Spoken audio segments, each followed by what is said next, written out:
Hello, Nina. How are you doing? I'm doing great. And Great to you? see you. Doing fine. Really excited to talk about chapter 7 today. The root of language is sound. And just before this, yeah, we were talking about how kind of a big theme in this chapter was consistency, both in terms of the environmental signal.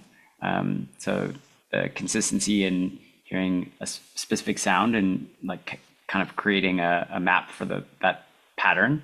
And then also the neural processing. So your consistency in how well you can track a sound, for example, is kind of something that might go wrong in things like dyslexia. So yeah, you make this point, which might seem obvious, but I think it's really underappreciated by speech therapists, especially. And it's if every time the word ball was spoken, you pronounced it differently, no one would ever learn to understand the word. Yeah, I was wondering if you could just talk about this a little bit more. Well, sound and memory are tremendously, they're just um, really good friends.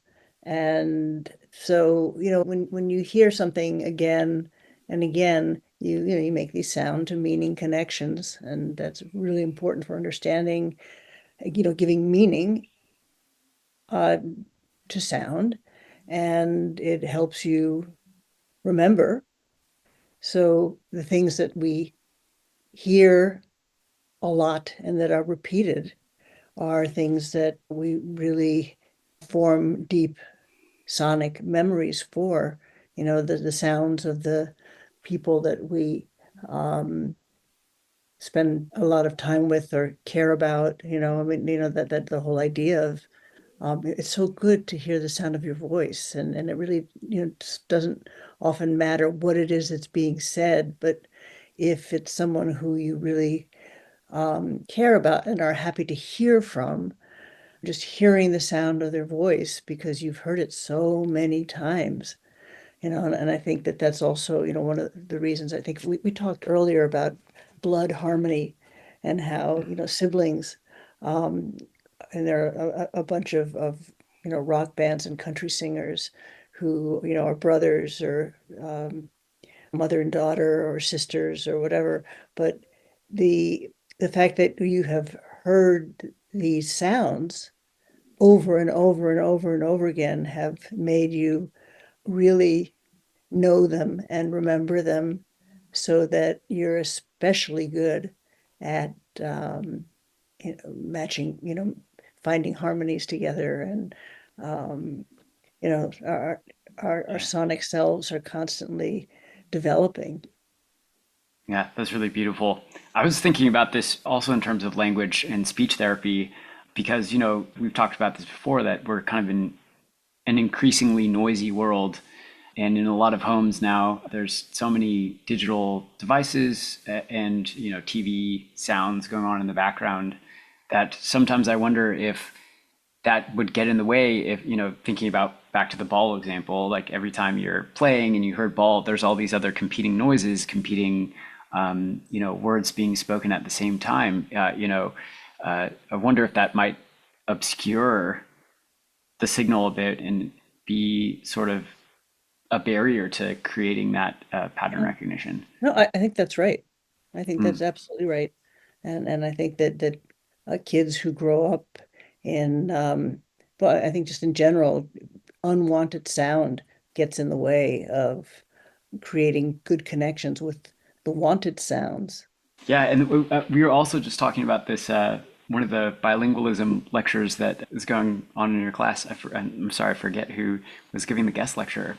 Jen Krisman. Jen Krisman. Yeah. Yeah, we'll add that in the show notes too. But I was thinking about a lot of my kids who grew up in, bilingual homes, and a big prevailing message in the past was, you should just speak English to your kids. And I have a lot of parents that it's not their native language, and so they're saying a lot of the words in these sort of not idiosyncratic ways, but in these ways that are affected by their other tongue. And so I have a lot of kids that maybe they aren't recognizing the typical form that's spoken because they're hearing this English word that's being spoken in this different way. And so that, like there are these competing sort of sonic stimuli that are trying to take up the same position, so to speak. And yeah, I noticed this living in Japan too, because Japan uses a lot of loan words, but like so especially like English words, but they are kind of pushed into the Japanese sound system. So when I hear a Japanese speaker say a word and they think they're totally being clear, they think they're saying this, perfectly good English word, I just can't understand it because it's not the way that I typically hear it. Yeah. So yeah, I think that's just an important point. It is, and the whole idea of accented speech, we don't know very much about it. So, Jennifer Chrisman, Professor Chrisman, she and I have been working together for over a decade. And if you go to our website, and you see that we study different things under bilingualism, you'll see that she has led all of the work in bilingualism. And one of the projects that she's working on right now is one to better understand accented speech, because so many of us all the time hear accented speech, and we don't know that much about the challenges that it poses to auditory processing. And I think it's an important and very relevant practical question, as Yeah. is the one, the idea that, especially if you have some kind of a language problem, it used to be said that a child with, has an auditory processing problem or a learning problem, that they shouldn't learn another language because it'll be hard for them. And, I think that, I mean, I'm hoping that that idea is going to disappear, because there are so many advantages to being bilingual. I think the other point that you were saying is that, often children of immigrant parents, I mean, as parents, you're trying to do the right thing for your child. And I think many parents have thought, well, we're in this strange country, and it certainly feels strange to them, as adults. And, we want our kid to be as comfortable and assimilated in their new culture and language as possible. And so many families will not speak the native tongue of the parents to the kids, and that really deprives so many people of so many things. It deprives a child the incredible gift of learning another language pretty much effortlessly. I mean, kind of the way I did. I didn't do anything. I just had these immigrant parents, in fact, who spoke Italian at home. And so I hope that we kind of get away from that kind of thinking. But certainly I have encountered people who have been caught in those crosshairs of either not being able to learn a language that their parents speak really well, or have been told that they can't study an additional language at school because of some kind of learning or language problem. So, I think one of the things that we really are learning through much research and converging evidence is that learning another language confers many benefits that are increasingly recognized.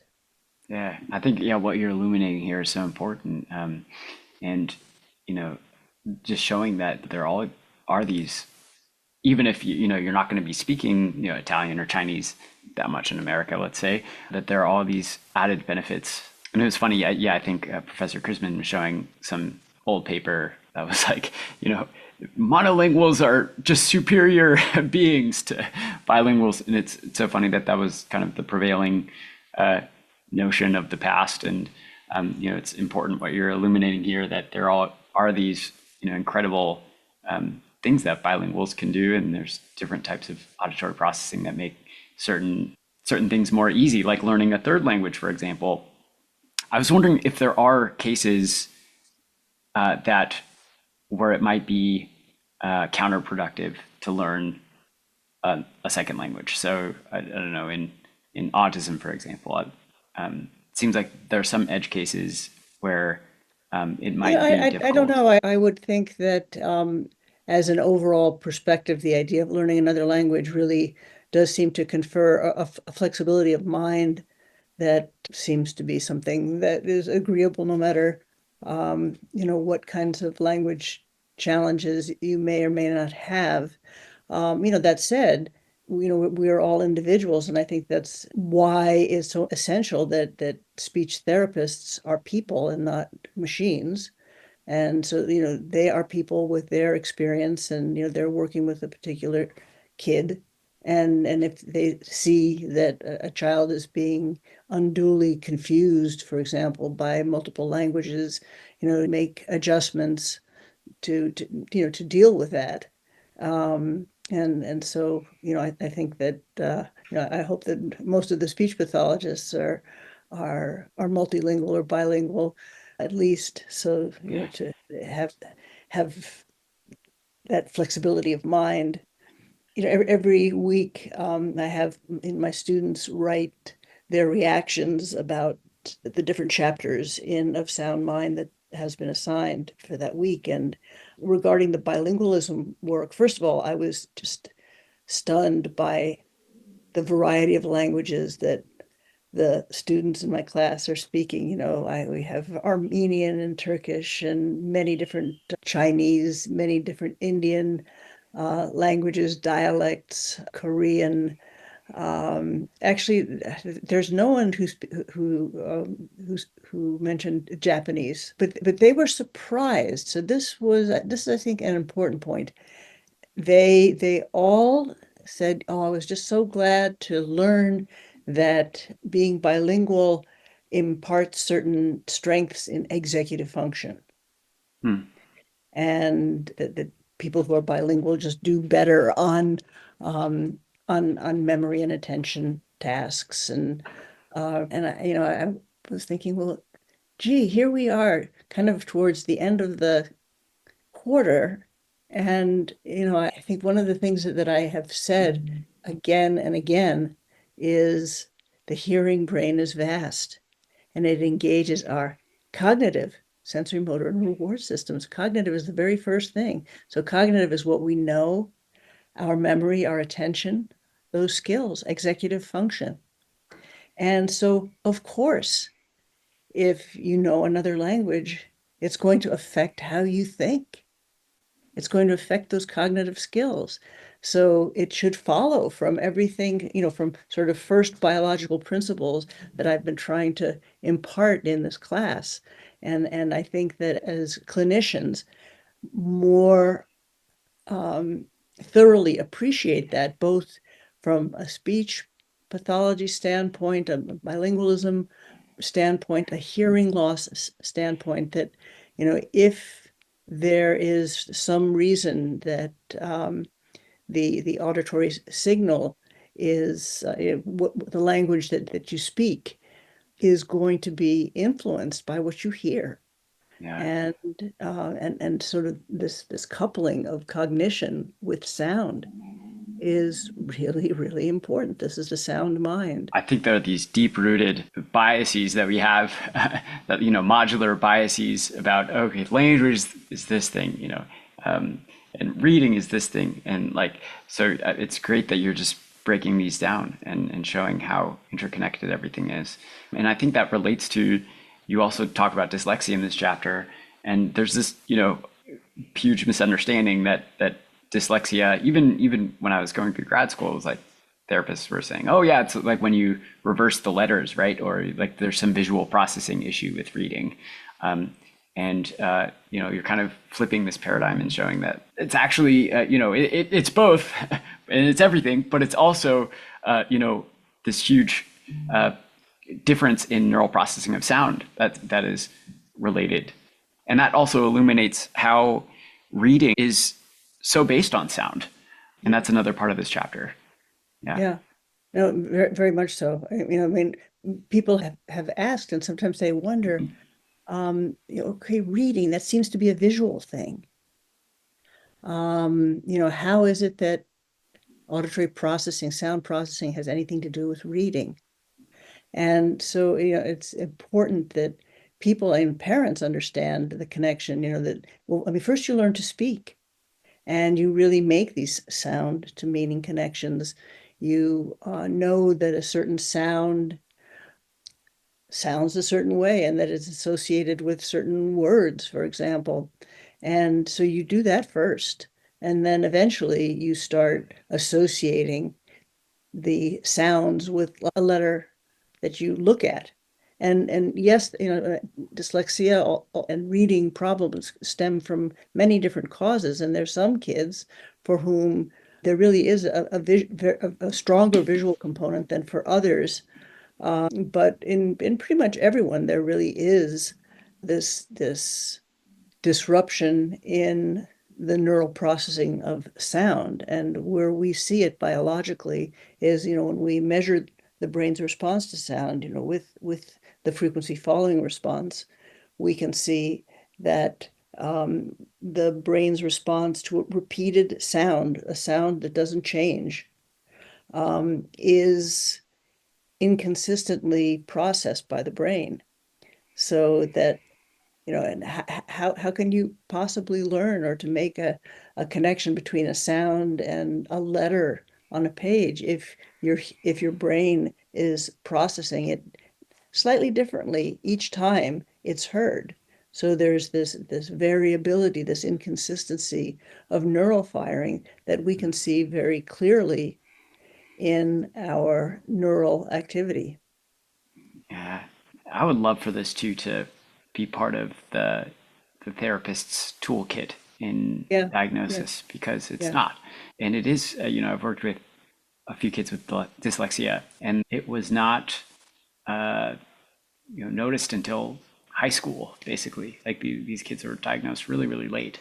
Yeah, and it's so important to know. I mean, in an NIH funded study that we did a number of years ago that we called BioTOTS, where we followed 2 and 3 year olds until they started reading, and they were 5, 6, 7, 8 years old. So we followed them longitudinally, and we were able to predict in a 3 year old who, way before he starts to read, oh, this kid, because of their inconsistent response to sound, is at risk for Mm, struggling to read.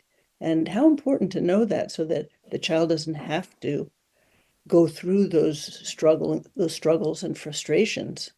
right. And if a clinician can start to address those reading readiness issues early on, that would be very helpful.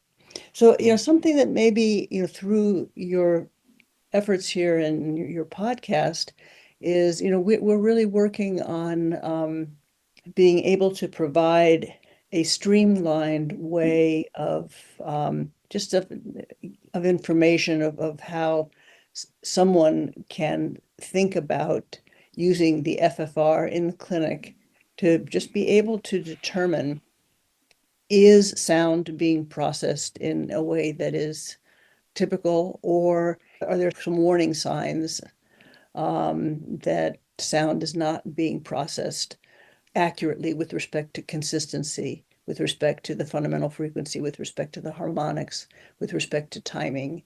And so, if people want to start forming a group, there's actually, when we had the FFR conference here in Chicago last spring, that was the conference that we hosted here in Chicago and that Jen Krisman led. The clinicians who attended, we now have this group. It's called BFF FFR. Cool. We're this best friends group that sort of gets together, and the clinicians sort of um, share. These are all clinicians who do FFR in the clinic, and it's pretty new, so that they have various questions and they kind of help each other with this group.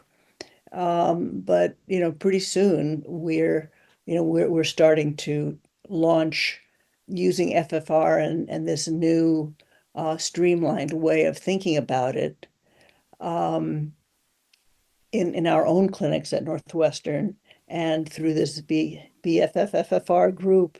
But if people would like to be either included in that group, but I think the group is really for people who are using FFR currently. But if there are clinicians who are interested in in learning more and having access to some of this material as we roll it out, we want it to be freely available and accessible to anybody who would like to use it. Amazing. I'll add that in the show notes, and yeah, please sign me up. I am, yeah, that's part of the goal of this series too, is to show how relevant this is to speech therapy and how we can use this research to make more effective interventions, diagnosis interventions. Yeah, it was really every chapter in this book that was like an aha moment of, wait, whoa, this is, I should be totally changing how I do, you know, my interventions based on this. Yeah.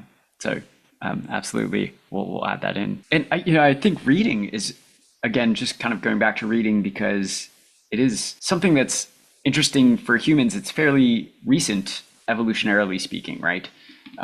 So yeah, what are kind of the implications of not having sort of like in the same way that we have a language center, kind of in the brain, of sort of not having that same thing for reading?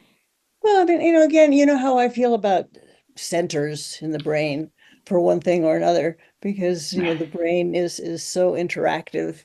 But yes, there are certain areas that are associated with this and that. But the fact that, evolution does work slowly, and we have been talking to each other for hundreds of thousands of years, but we've only been writing for 3,000 years. So that's an eye blink in terms of evolution. And so, there really aren't particular networks that are wholly associated with reading.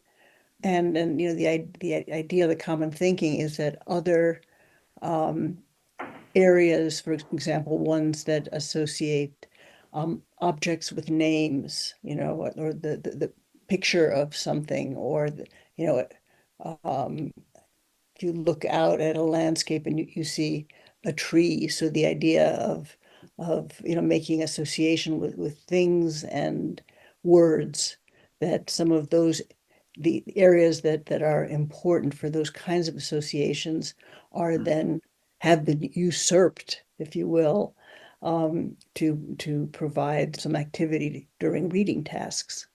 Yeah, one thing I was thinking, and maybe you could correct me if I'm wrong about this, but I was thinking that, language is something that is, obviously everything is sensitive to experience, but language is something that's a bit more robust, in that, across a wide range of sonic experiences, we tend to develop language more readily. But reading is something that is it seems to be much more sensitive to experience and practice, such that your practice with specific reading skills like will be more of an asset in learning how to read. Is that Yeah, but does that all track? I wonder what you think, Garrett, about because there's an analogy with music and music reading as Hmm. well. There are many people who make music and don't read music. Until pretty recently, there are many people who speak or spoke and did not read, right? Yeah. And it's kind of always strange to me that in certain music pedagogies, a child starts right away learning to read notes. And it seems to me that you would first, want to be listening and imitating like a language, and then eventually you say, and this is how you write it down, and this is how you can read it. You can write your own song. Um, and so I wonder what you think about that um, Yeah. that comparison. Oh, absolutely. Totally overlooked in musical pedagogy because, when I was a music teacher, um, you get taught through these books, that teach reading. And I think there's certain things that are helpful, like, you kind of help scaffold your listening, but there's no emphasis put on your experience here, like the amount of input that you get, and kind of thinking, at least anecdotally, and through the kids I taught, and then through myself learning to play, it was really, in some ways, confusing to learn how to read first. And when I really started improving in music was when I sat with recordings and then just tried to imitate them and like figure them out. And then through that process of getting the input, listening a lot, you get these sort of intuitions. Like there's all this really awesome, and the same thing happening in languages. There's really awesome kind of subtle pattern recognition going on that you really can't make explicit until much later. So yeah, I definitely resonate with that. Yeah. And I think it challenges us to think about, what is the best way to teach reading? What is the best way to teach music? I mean, Yeah, I have certain ideas, um, but the way music is taught generally is not the way I think is the best way to teach music. Um, and it would be great if we would do a better job. yeah, yeah. It feels music lessons felt a lot like going to when I was in school. I went to Spanish class and learning second language, and you sort of learn in the same way. You learn this like structural approach. You learn sentence form. You learn how to read a bit, and then you try and create from these like forms that you've learned. It almost feels very left brain in Ian's thinking, where you're kind of constructing this math problem, and you can't. Any musician, especially any jazz musician, will tell you that it is impossible to do that level of analysis and like mathematical thinking when you're playing.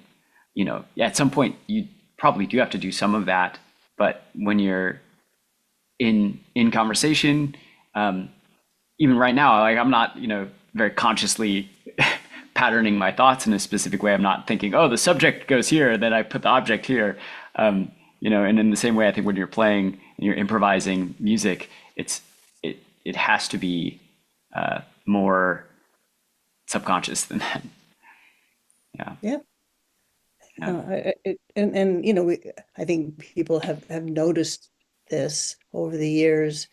I mean, the whole Suzuki way of teaching music is one that is more based on listening than on reading.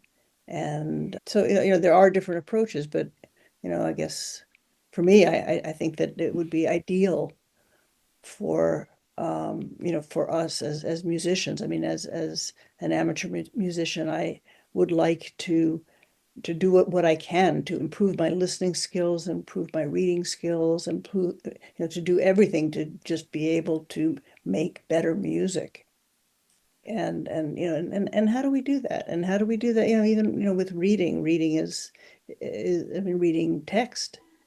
And I have personally a very different experience with reading text and reading notes, that I've not been able to understand in any biological sense, but I never had any trouble learning to read text. It was just one of these things that we did in school, and I just got it, and it was easy. But I've always been an awful sight reader in music, and it has really held me back. Because but some of it was that I could hear that I was really following my hearing and my auditory memory, and like if I knew a piece and if I knew like I was playing these very complicated Beethoven sonatas without really reading the notes, but just having a sense of, it's going up here and here it's going down and here, um, you know it's getting faster because I've got some 16th notes, and but I'm not really actually reading the notes. Um, and um, it's just funny that it's kind of like with rhythm, like I thought that if you were good at rhythm, you'd be good at all the different rhythm tasks, but that's not true. Yeah. And if you're a good reader, that you just be good at reading, whether it's music or text. And certainly, at least in my personal case, there's a real difference between one kind of reading and the other. Wow, that's so interesting. I was also a terrible sight reader all growing up. And once I, was majoring in music in college, there's like I had to, definitely get better. And there was a big shift I noticed when I started to notice I don't know how I noticed this is just from, I guess, practice, but at some point there was a jump because I noticed that there was like relationality between all the notes. And I think this is similar to reading. There are certain patterns that I think you mentioned this also in learning relationships for phonemes, like the MT, for example, like it doesn't often occur in one word. So you notice a boundary there. And I just started to focus more on the relationships between the notes. Like I would see the intervals and then know what those intervals were on the guitar, so I wouldn't have to, look at every note and read that as as the note, but rather I can see this line of intervals and sort of note that larger shape on the guitar, if that makes sense. It Yeah. does. And in fact, I think it's profound because I mean, I think that music and also language, but music is all about relationships. It's relational. It's relational in many ways. And one of the ways it's relational is with respect to the other notes on the page, or the other sounds that in a melody. And again, Ian makes a really good example of this. Like I think he talks about B flat.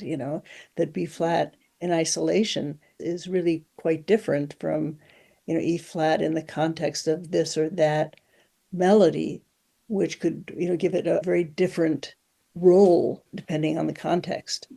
And so, I mean, again, with reading, there are people who really think about the relationships from one letter to another. Or yes, I know that apparently some people learn to read by, you know, it's called whole word reading, that they just kind of learn to recognize what the word went looks like.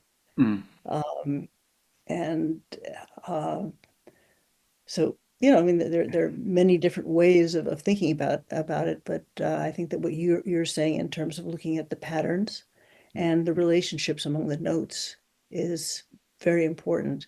I'm trying to think as I'm working on this new book of mine. I'm, you know, the various people who have been kind enough to look at some early drafts some are asking me to define music because I'm defining it, or I talk about music in a kind of in a different way than it typically is thought of. I make these arguments, and I'm saying no, music inherently cannot be defined. So I wouldn't even pretend to think that I could define music. On the other hand, if I thought about a characteristic of music, probably the one characteristic that so far seems to hold, and maybe you'll think of a reason why it doesn't hold, is relationships. Mm. That music is about relationships and relations.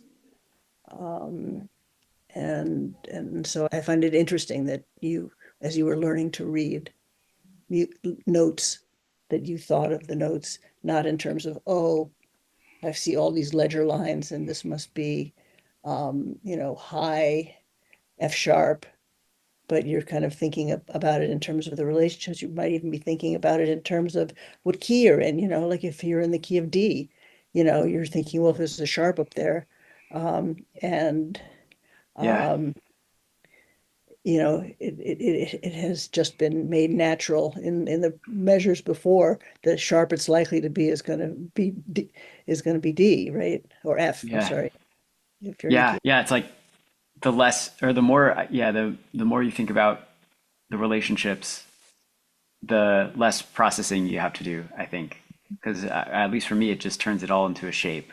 And then you Hmm. see these big shapes rather than like these little points. Hmm.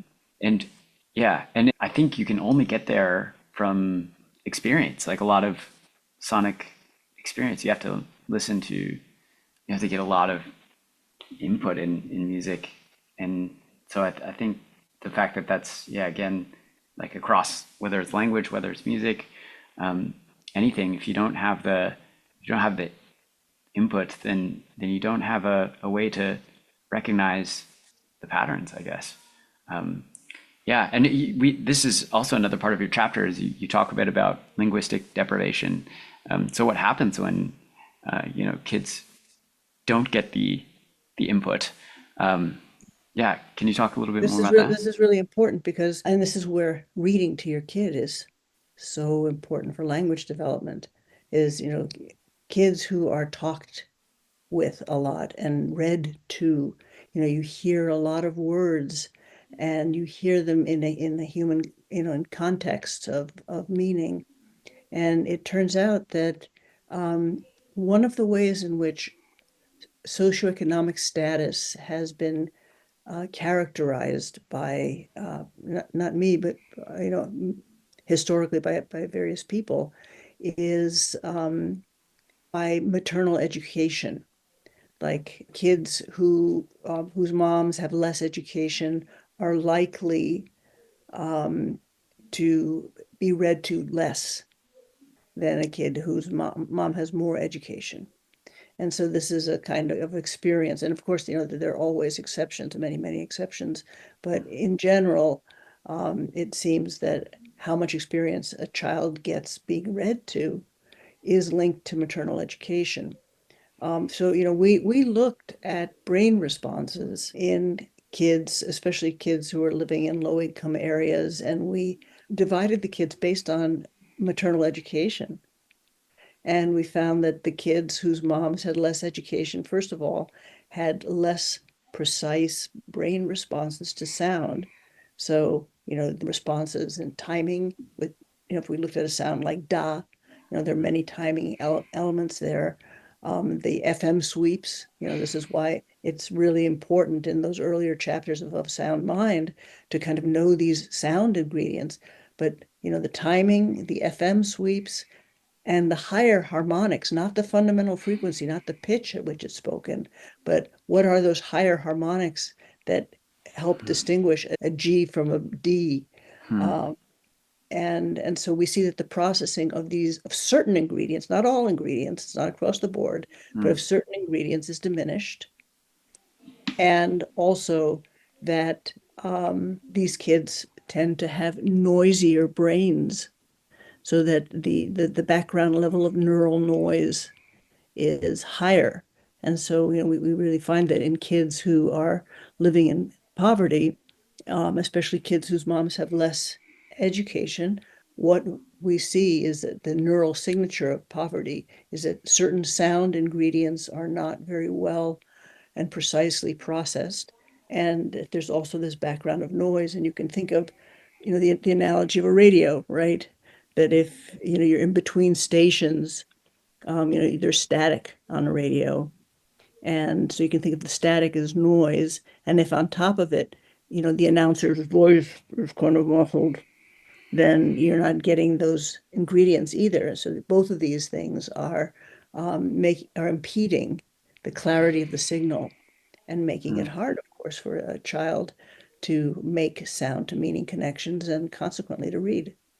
Is there a difference between these kids and the types of neural responses you see in dyslexia? Which So like the kids that it's actually quite similar. The kids with dyslexia don't seem to have the neural noise, and and the neural noise really seems to be associated with the poverty signature.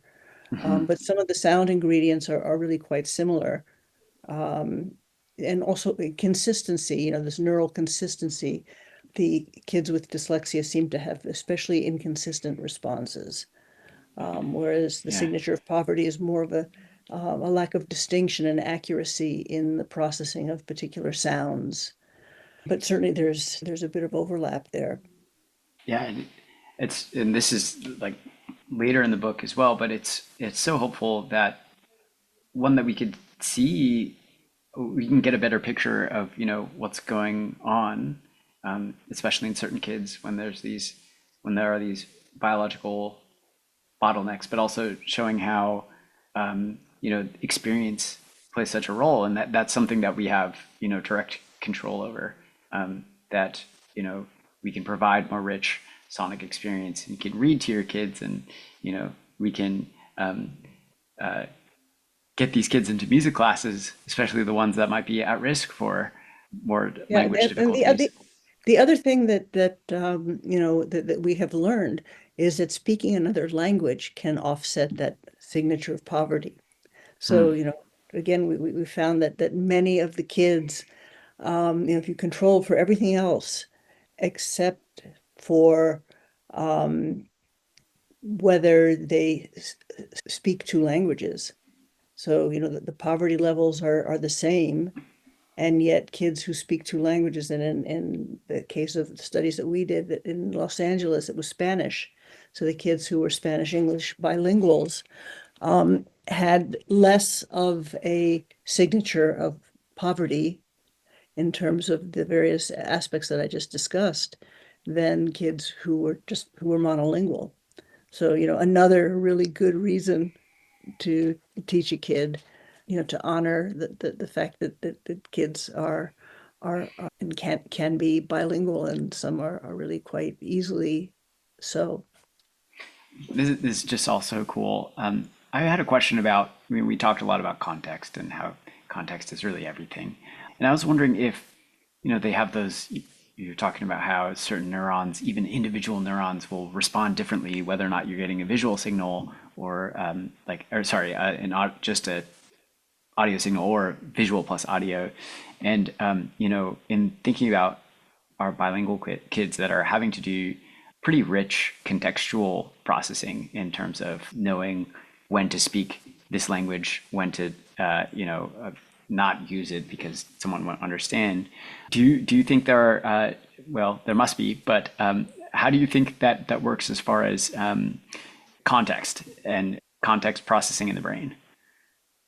Well, one of the ways that I like to think about speaking more than one language is the fact that, those the languages that you speak are always there, and they're always ready to be activated. And so you can think of it as like you have these processes that are both going on at the same time. And depending on the context, depending on which language is being spoken and who is speaking it, and the accent, and what is being said, all of these things combine to challenge a bilingual speaker to work out what is the best way to communicate here. And I think that that's probably one of the reasons that one of the results is a greater flexibility of mind, and a greater processing speed, and greater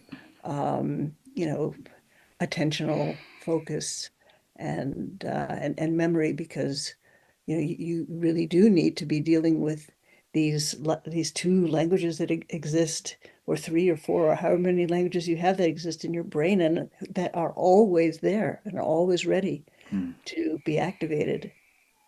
That's so rich. I love that you talk about like kind of the superpowers and advantages too of a language challenged brain. And getting back to, we have such a human bias to say, oh, good or bad, like an either or situation when there's, oftentimes it's, both and or, there are all these possibilities. And you talk about how, like in dyslexia, for example, there the category boundaries between phonemes seems to be more flexible. And that's so there are these like really interesting, advantages and sort of like these little Yeah, superpowers that and a pop lot out. of people who like geniuses, people like Einstein, and I mean, there are often many people who are really quite extraordinarily insightful in their thinking, and many of these people have a history of real difficulty learning to read. So often, um, difficulty with one thing may come that's the expense of, maybe having a more flexible mind, Yeah. right? Yeah. Yeah. And also in the, like kind of on the flip side of that, like I've had worked with many kids, autistic kids that are nonverbal that we suddenly realize that they can read, like they're Hmm. hyperlexic.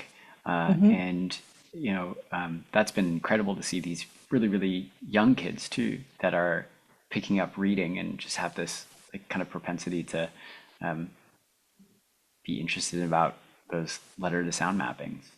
And the other thing that I think you might think about as a speech therapist is, a lot of language problems are predominantly in males. Mhm. And we can see across the lifespan that there are sex differences in processing of all kinds of ingredients of sound, Right? and so that could predispose a male to have more difficulty.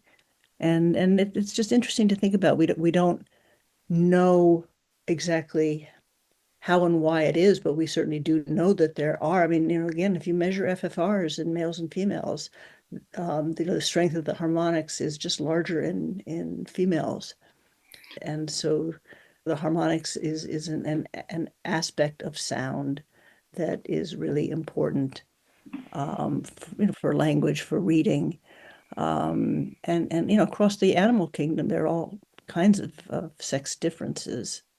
I mean, birds, Yeah. and that's a chapter coming up, with bird song.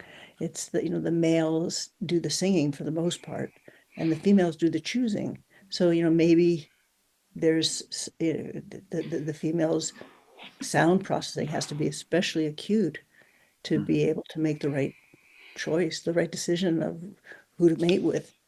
Yeah. So interesting. Um, do female birds also sing? Some do, I think. but not as much. Oh, It's really wow. the males for the most part. Yeah.